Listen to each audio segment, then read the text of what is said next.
Are you ready to crack the code on closing bigger deals and landing better clients?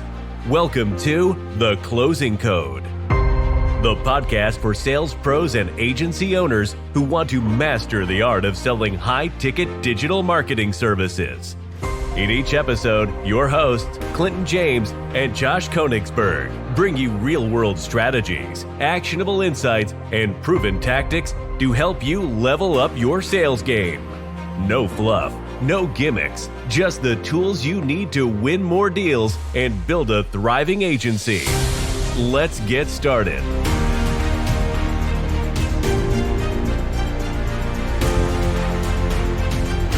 Hey, I'm Josh Konigsberg. And I'm Clinton James, and welcome to another episode of The Closing Code, where we talk about how you can implement some best practices and improve your ability to sell. Excuse me. It's been a long week, Josh. Sell high-ticket digital marketing agency services. Man, how are you this week, Josh? Amazing, Clinton. And you? Amazing, Josh. Absolutely amazing. I'm trying that mindset hack, right? Trying that mindset hack of always being amazing, right? Put it out there in the universe and the manifestation will happen. Today, I'm excited about today. Today, we're talking about one of the biggest myths in digital sales, that the salesperson alone closes the deal. Yeah. That's definitely not the case. The way I look at it is sales is an absolute team sport. And if your back end team, your fulfillment team, your customer experience team, your onboarding team is dropping the ball, you're not just losing the clients on the back end, you're also losing the closes on the front end there. And with that being said, the opposite is completely true as well. If you have a kick-ass onboarding team, if your clients have a great experience with their client success manager, and of course, if fulfillment delivers exceptional results for those clients, that is going to lead to just as many great sales opportunities as the best closer can go out and find on their own. Well, 100%. And we're not just talking about fulfillment. World-class onboarding and this is something that Josh Nelson and Seven Figure Agency preaches. You got to have a world-class onboarding. But the other thing that we've done, two other things that we've done within our agency that are helpful that I'd like to share with the audience is this, is your account managers, what we call client success managers or CSMs, are salespeople. They are the liaison between and the advocate for the client. So the liaison between your team and the client and an advocate for the client, but they're also a salesperson for additional services. As a matter of fact, just this morning, I got a text message from one of my CSMs that, hey, XYZ client wants this enhancement. Can you prepare an addendum? Love those text messages first thing in the morning, right?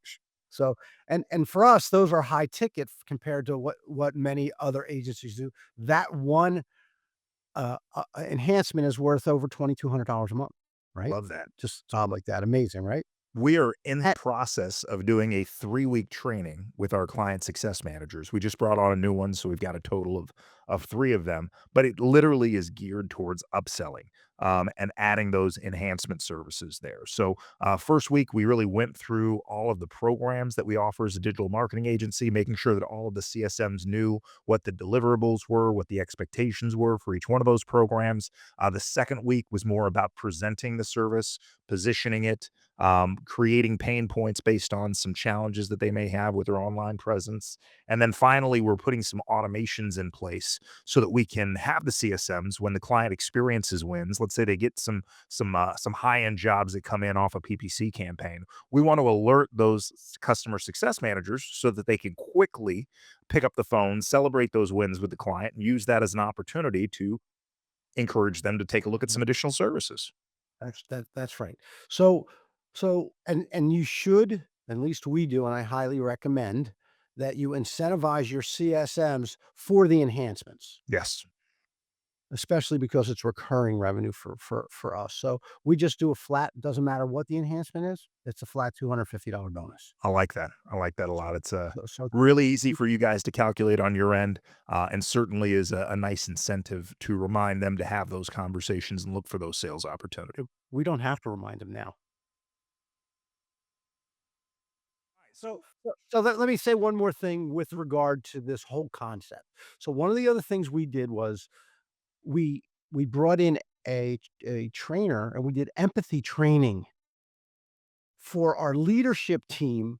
Whoever touches the client needs to understand they have and there's multiple levels of empathy, but understanding, especially when we're talking about some of the high ticket, you know, last year our average new client was 10,000 a month. That's $120,000 a year. That's more than their mortgage payment, right? Right. So we need to put ourselves, I wanted our team to understand and be more empathetic with the fulfillment as part of the team concept Right. of what is the client feeling to make it a more pleasurable experience to do business with law firm marketing pros, right? So that's part of the overall so those I just wanted to didn't want to forget to share that. No, no, that's a really good idea. I might get the information from that trainer for you because I think that's certainly something that could help our agency too. I watch a lot of sports, watching some NBA playoff basketball, and I look at sales as really the ultimate team sport, right?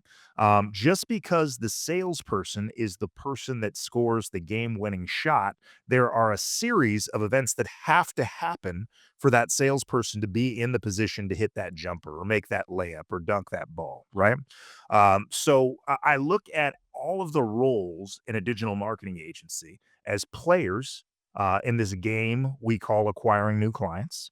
And I think to myself, okay, it's why do so many agencies just prop up or just celebrate the salesperson when that agency brings in a new piece of business, right? I mean, don't get me wrong. Salespeople love accolades. They love pats on the back. They love recognition. I'm a salesperson. I love that shit too, right? But you have to dig a little deeper and look at all of the people that generated that opportunity that ultimately turned into a new client. And we just had a conversation in my agency about this at the beginning of the month. We had a perfect example of this, right? So we host a podcast for our agency. I have a gentleman named Daniel from RepStack. He is my marketing assistant. He does everything from a production standpoint on that podcast. He also does some work on this podcast as well. Daniel, I record the podcast interviews. I provide the files to him. He goes in there. He does all the editing. He does all the rendering. He does all the images. He posts them to all the different syndication outlets there, uploads the YouTube videos, does the promotion for us via social media. And we had a prospect show up from listening to the podcast. We have that actually happen several times a month, which is great. It's a great lead generation tool for us. That prospect shows up.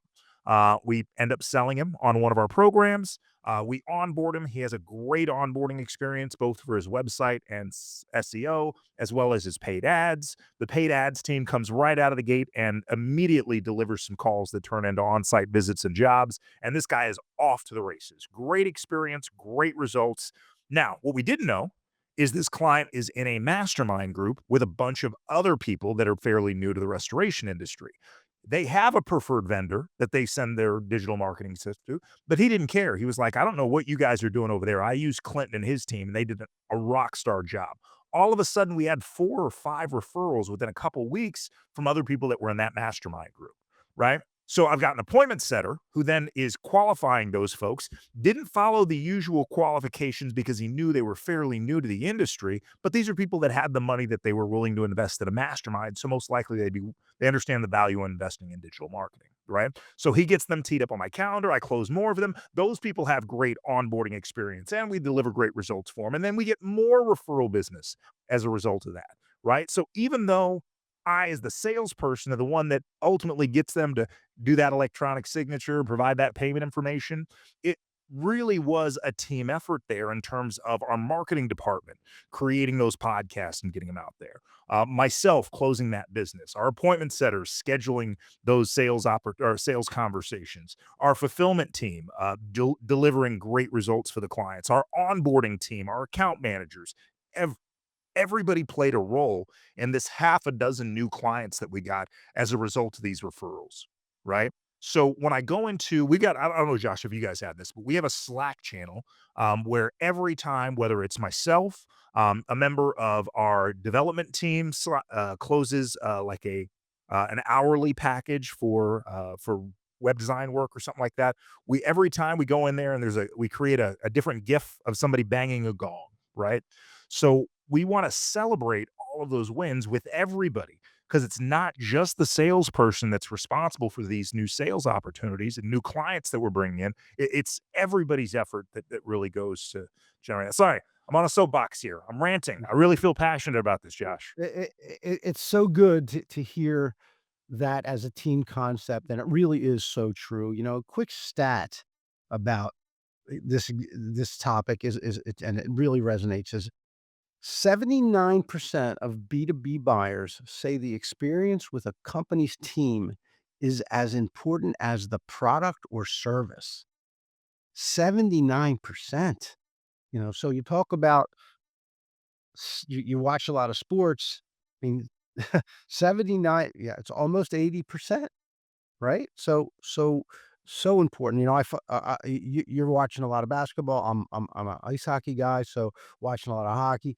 On almost every goal, there's 2 assists, right? Yep. And what you're not seeing in hockey and for basketball would be, let's say you didn't see the guy that set the pick, right? That enabled the person to get open Yep. isn't getting any credit at all. Just like, hey, did the defenseman, the guy that blocked the shot so that the puck came free into the neutral zone to set up the play that got the goal. Nobody gets credit for that, right? 100%. You could go back to the previous defensive sequence. You can go back to the guy that contested the shot, the guy that got the rebound and threw the outlet pass. There are just so many people in sports that are involved in that goal or that basket being scored. We need to look at our agencies like that, especially from a sales and marketing standpoint. There are so many people that can take ownership of new clients that come in the door, and we need to make sure celebrate the sales rep, right? Because that sales rep is ultimately their job, their responsibility is bringing in that new business. But you also want to celebrate the team, right? You want everybody to be excited about the prospect of bringing on new business and everybody to recognize the role that they played in that new client coming on board. That's right. That's right. So, provocative question for the audience, and this is just something that you should think about. Is your team helping you close, or are they making you climb an uh,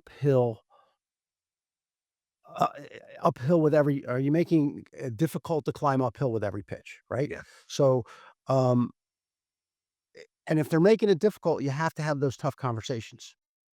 So important.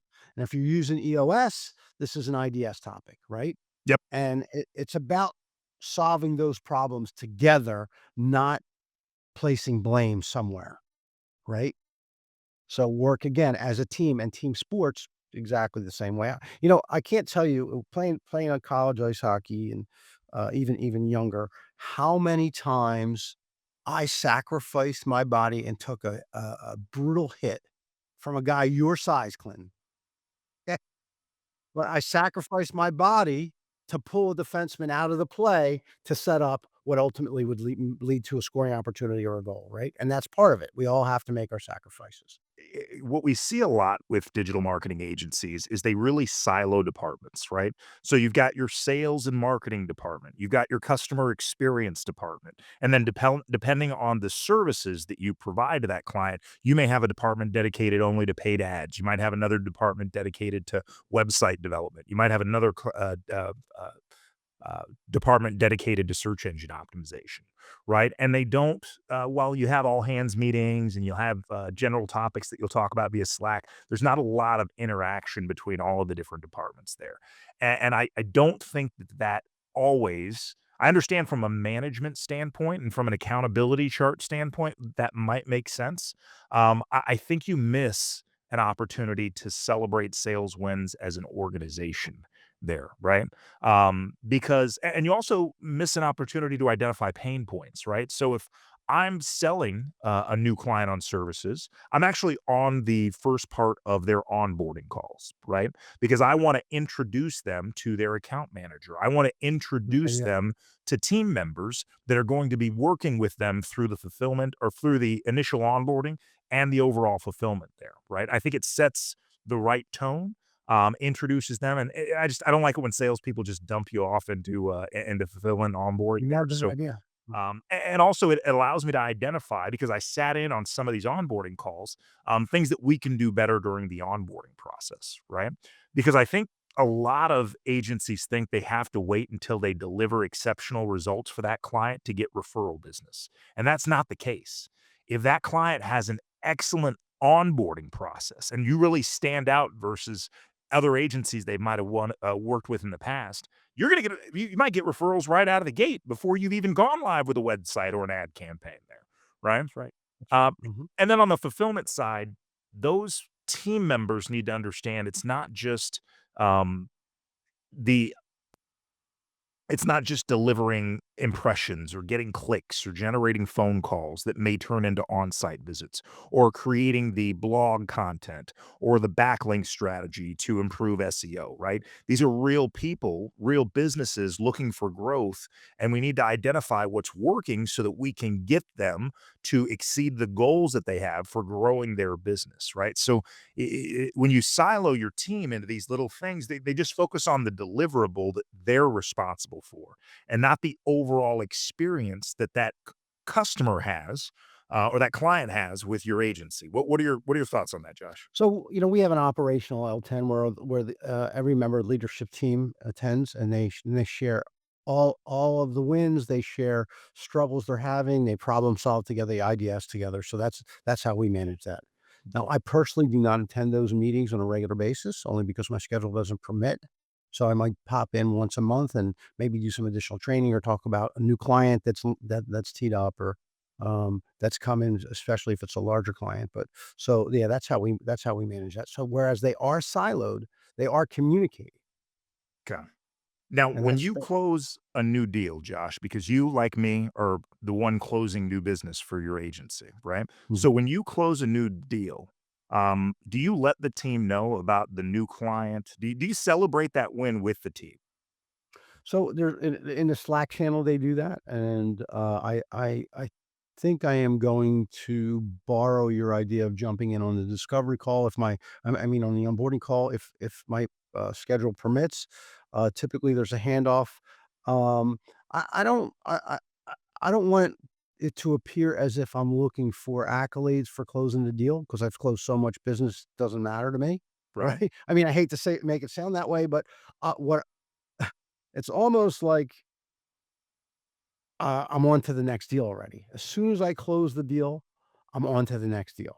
What's I next? But I think you might be doing yourself and your agency a disservice by not taking a second to celebrate that win. Not because you need it, Josh, but because you just landed another client, which means more monthly recurring revenue for your agency, which means a healthier agency, which means an agency that can now go out and find that next new team member, which takes the burden off of some existing team members or gives them the opportunity to grow and elevate in your agency. So maybe you're not celebrating it for you, but maybe you should take a second to celebrate it for everybody else on the team, right? And not to mention, I'm sure while you're an absolute rock star, Josh, I'm sure there's other people in your agency that played a role in delivering that prospect to your doorstep to ultimately close, right? 100%, sure, Okay. 100%. Celebrate it for them, man. Celebrate it for Yeah, them. I like it. I like Um, so when another thing is marketing, right? The agency's marketing, you might have people running Google ads specifically for your agency. You might have somebody doing meta ads and doing the creatives and the ad copy and managing that whole process there. You might have appointment setters that make phone calls there. All of those people are responsible for that opportunity that ultimately turns into a new client there. So I think I actually, after this conversation, I think I might take it a step further, is when I announce a sale of a new client in there, maybe I acknowledge a marketing person that was responsible and how they were responsible for that new client coming in. And maybe if there's an appointment setter or something like that, or maybe it's a referral, maybe I acknowledge the account manager that manages the referring account there. I want to make it more of a celebratory thing for the team. Not accolades for myself, because like you said before, we've closed plenty of business. I don't need accolades in that respect. It's Don't get me wrong. It's nice to get them. Not going to lie and say I don't like getting accolades there. But I want to make the wins that we have as an agency more of a team celebration than just an acknowledgement that Clinton just happens to be kick ass at sales there, right? Yeah, and the worst case scenario, what I could do, and any listeners could, if my schedule doesn't permit me to jump in on a L10, senior L10, I could do a Loom video. There you go. 30-second Loom video, drop it in Slack, let everybody know who's the new client that they just signed, who you just signed up, how that client found you, what services they're going to be taking advantage of, and then maybe just shout out one or two team members that were instrumental in Shout the out sales to team process. members, right? Because again, it's taking the team. So love it. Good Yeah. stuff. All right, so let's talk a little bit about strategies for alignment, right? So we want to align sales with these different departments in order to get the result that we want, right? Which is more new business coming into the agency. So when we talk about sales and the onboarding or fulfillment handoffs there, right? So like I said, I jump on that initial call. Plus, I try to pass as much information as I got from the client through the sales process onto the onboarding, fulfillment, and client experience teams, right? So we use Pipedrive as our sales database, right? So I am a big note taker. I have a horrible short-term memory. So when I do a sales call with somebody, I literally have paragraphs worth of notes and I put those in there. I probably should have AI take that paragraph and summarize it and make it a little cleaner for everybody to read. But right now, all of that information gets pulled into HubSpot when we sign up a new client because HubSpot is the platform we use to manage our existing, like our active clients there. So those account managers, those people on the onboarding and fulfillment team can see all of the notes. They can see the conversations that we had, the pain points, the reasons that they bought, and also, of course, the services that they're taking advantage of from us. So, I think it's really important when you're doing those handoffs to make sure that you pass off not just the general information, customer name, phone number, contact information, website address, social media assets, all the things that are absolutely necessary, but also pass on some of the information that you gained by having multiple conversations with those prospects during the sales process. Yeah, I've actually streamlined this. We've created maybe a 10 tab Excel spreadsheet, Yeah. In Google Sheets, and it's called an intake new client intake form. And some of it is templated, some of it is customizable that we copy and paste from other resources. We're working on Zat actually and getting that all Zat together. So there's a comprehensive new client intake form. And then what I do is I actually will make a Loom recording of the intake, going tab by tab, explaining everything to the team. So every member of the team that is going to be touched by this client is getting personal video from me. And then I leave it open if you have additional questions, just we can get together. I like that. And you have, like me, you have programs and then you have enhancements, right? So you're not out here selling unicorns where you're creating a new program from scratch with every single prospect. And I think by doing that, like transparently scoping exactly what you're going to be doing for that client makes a huge difference to the team because they know exactly what the expectations, the deliverables are for that new client. That's right. Yep. Okay. Yep. And it's so important because otherwise you're onboarding, your team gets on the onboarding meetings and they're not prepared. And you're not prepared. If, not a good look. We had that We podcast, didn't we? definitely had that podcast. We had that conversation there. All right. So, from a marketing standpoint, when you're out there marketing your agency, do you guys run Google or Meta ads to generate new client opportunities? Yeah, so we have multiple, channels that we Okay. use, and so and depending on the channel, obviously, we have referral partnerships. We're running, we just launched a new Meta ad campaign. We're also running PPC, and we do a really, really good job on our SEO. Okay. How often do you find yourself having follow up conversations with the marketing team to make sure that the two sides are in alignment, right? Because you got marketing that wants to generate as many leads as possible. You've got sales that wants to work the highest quality lead that marketing Mhm. can generate for them. So, do you find yourself needing to reconnect on a regular basis? I have 2 marketing meetings every week. I'm that close to it. So, one marketing meeting is just the marketing team and myself, and the other is a meeting with both the sales and marketing team. And then I have breakout sales meetings as well. Okay. I have one meeting with both our sales and marketing team members, and then I have one-on-ones with the sales folks and then my marketing assistant. Yeah, But my marketing assistant and I probably meet once a month where we go over the creatives that we're running in terms of our meta ads, what's working, what's not working, what's delivering prospects that are actually turning into to demos and deals, and which deliver or which creatives are not turning into demos and deals, and then we make adjustments accordingly. So we do that we do that actually once a week. Maybe I'm not doing it as often, right? But again, I'm looking at, all the data that we're bringing in from Meta. There's an enormous amount of data, right? And so if we need to make adjustments on the fly, I don't wanna waste the clicks, right? If it's not working, it's not working, obviously, you need to give things time to mature we'll use the term season, but yeah, I'm reviewing this stuff weekly. And sometimes there's a 5 and 10-minute meetings, but typically I book, 30 minutes a week just to be on it. Mhm.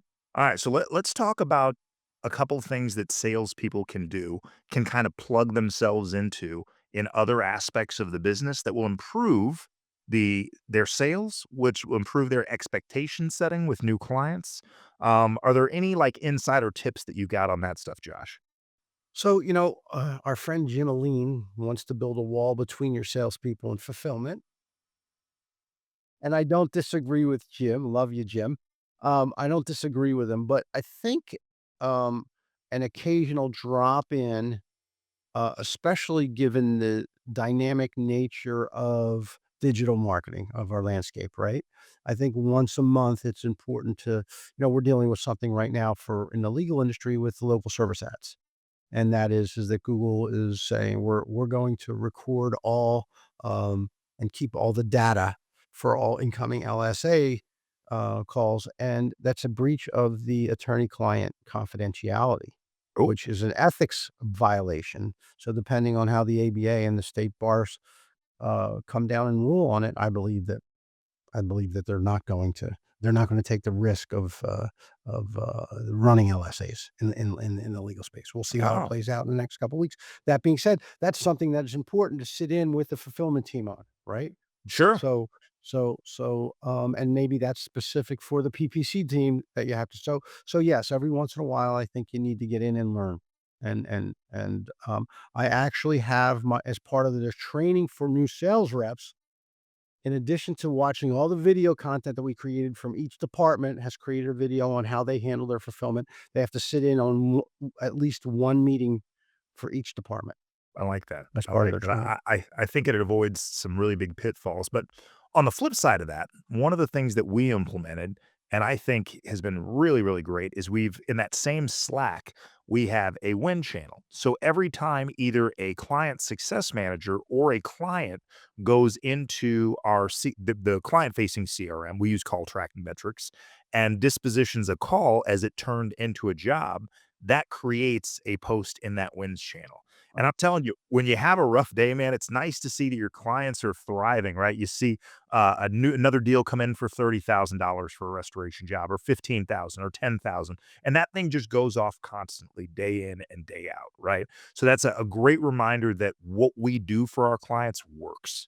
We're generating new business. We're helping them grow their restoration company. So putting that Slack channel together that highlights those wins as they get marked, whether it's by our team or by the client themselves, that's been a real game changer for us. Good stuff, man. Good stuff. Okay. So, what potential pitfalls do you see as for that most salespeople make or teams make in dealing with the sales department? So I would think number one would be overpromising a prospect just to get them to sign up for service, right? I have been doing this long enough in our niche. I get an opportunity to be really, really set realistic expectations for our clients, right? And I tell the client that, like, I'm not going to blow smoke. I'm literally going off of 8 years worth of data servicing your industry, so I know what the expectation should be as we ramp up a new PPC campaign or as we start to improve your organic rankings and what that looks like in terms of calls, on-site visits, and jobs for that restoration company. So if they don't take your advice, Josh, a new sales rep, and they don't sit in and they don't really learn what we're doing and what what the output is for the client, and what they're getting in terms of results, they're going to overpromise just to get deals closed, and that is a huge pitfall Yep. for sales reps. I also think blaming other departments when a deal falls apart. Um, every salesperson thinks that they're the best at this, that nobody else could sit in their seat and sell that their agency services better to their target clients there. But the reality is that when deals don't turn in, when prospects don't turn into deals, sometimes those sales reps will say, "Oh, if I had more references that I could share with that prospect, that would have led to a deal being closed. If we had more case studies or testimonial videos on the website, maybe that client would have known, liked, and trust our agency more, and we could have ultimately ended up closing that business," right? So there's a lot of finger pointing that goes around, especially when sales are low for an agency, right? You got a rough week, got a rough month, got a rough quarter. Sales is looking for somebody to point the finger at in terms of, "Well, we're not Right. getting new business." That's right. That's right. And so I think the other thing is that we see is they avoid collaboration, right? Because it's not their job. Yeah. Make sense? Yeah, my job is to sell, right? My job is to bring in new business, right? So they're not freely jumping on those onboarding calls to help with that warm handoff, right? They're not jumping in on those fulfillment meetings to find out what's working, what's not working, and what kind of results we're actually delivering for our clients there, because that's not their job. They're the sales rep, and they should just focus all of their time on selling, right? And I think that's Go ahead. I'm I sorry. was gonna say, I think that's a mistake. I think that's a mistake that agencies make. They just want their sales reps to sit there and be robots and do nothing but try to close new business. And I think the more you expose that sales rep to not, I don't want them spending 50% of their day in these other departments, but I think occasionally they need to kind of dabble in the other departments and understand what's going on so that they can do a better job of effectively communicating what it is we sell and what that client should expect. Hey, we're going to take a quick break. We'll be back in a minute. Just a quick word from our sponsor, Virtrify, and we'll be right back. Running an agency is demanding. And as you know, the process of interviewing, hiring, and training new team members is both time consuming and costly. It can even hold back your agency's growth. We have found a game changing solution in a company called Virtrify. Just like cracking the code to closing deals, finding the right talent is essential to your success. Virtrify partners with digital marketing agency owners to help them scale faster by providing bilingual appointment centers and salespeople from Latin America. As an agency owner, your time is best spent growing the business, not getting stuck in the process of hiring and training. Virtrify's staffing solution frees you up from those time-consuming tasks so you can focus on scaling. Ready to delegate and grow? Visit virtrify.com/closing code to find pre-trained salespeople who are experts in the closing code way. Let's build your high-performance sales team together. All right, guys, welcome back. Josh, let's do a little question and answer here. Okay.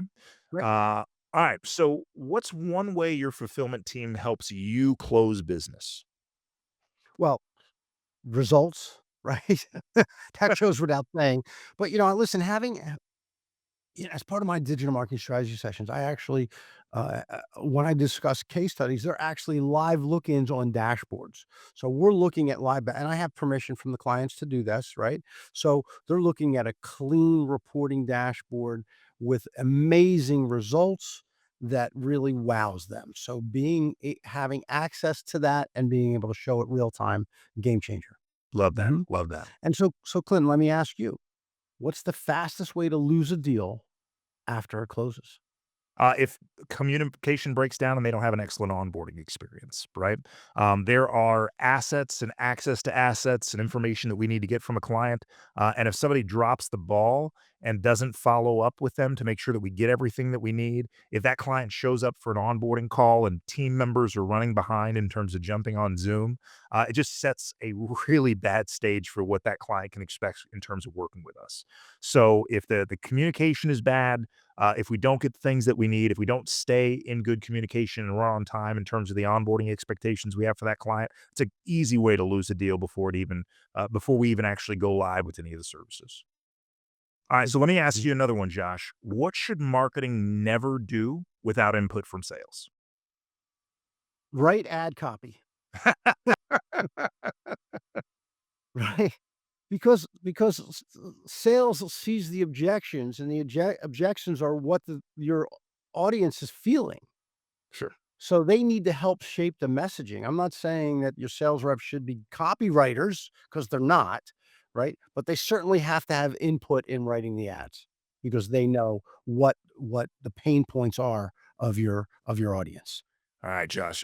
This has been a great episode. A couple of key takeaways for our audience. First of all, your entire agency is your sales engine. Okay, sales is literally just the tip of the spear. So you need to get everyone in every department to understand how what they do on a day-to-day basis is going to increase the number of sales and sales opportunities, which is the lifeblood of a growing agency. Right. Mhm.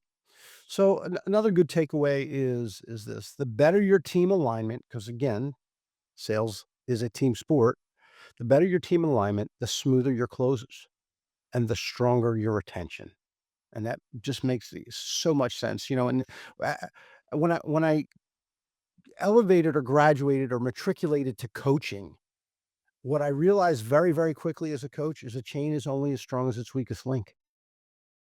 And so that holds true here as well as part of the team, right? And so where does the breakdown happen in sports? And you know this from watching sports and playing sports. Yeah. You got that one guy that constantly turns over the ball, right? So, I've had a couple of those guys I played with. right, So, exactly right. So team alignment so important. all right. So, one final takeaway I've got here is you really need to build systems that connect your sales, marketing, and fulfillment. Um, and really celebrate everybody, right? So we talked about the Slack channels that we've got in our agency where we celebrate customer wins, right? Them getting new business, and we celebrate agency wins in terms of us getting new business or us upgrading a client in a program or adding an enhancement or selling a block of development time there. Celebrate those wins, celebrate them loud, get as many team members involved in that celebration as possible, so that everybody can get excited about growing your agency there. We want to thank everyone for joining us today. Next week, we're going to be talking a little bit about confidence, how it's contagious, how you can use your tone, your body language, and your energy to close business fast. Josh, you're a guy that just exudes confidence, so I'm sure this will be near and dear to your heart. Got my teeth kicked in quite a bit to build that confidence, let me tell you.